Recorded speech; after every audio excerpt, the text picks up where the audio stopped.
Good afternoon বন্ধুরা। আজকের আমার লাঞ্চের থালিতে আছে দেখো ভাত, গন্ধরাজ লেবু, মুসুর ডাল মানে সিদ্ধ, আচ্ছা মাছ ভাজা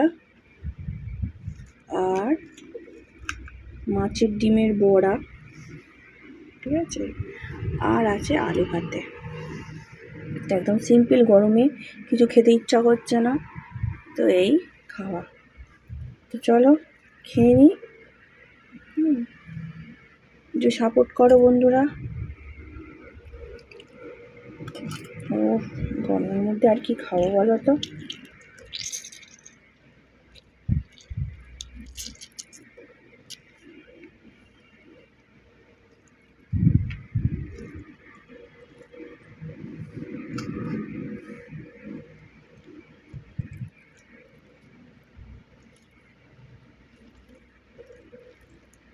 চলো খেয়ে নিয়ে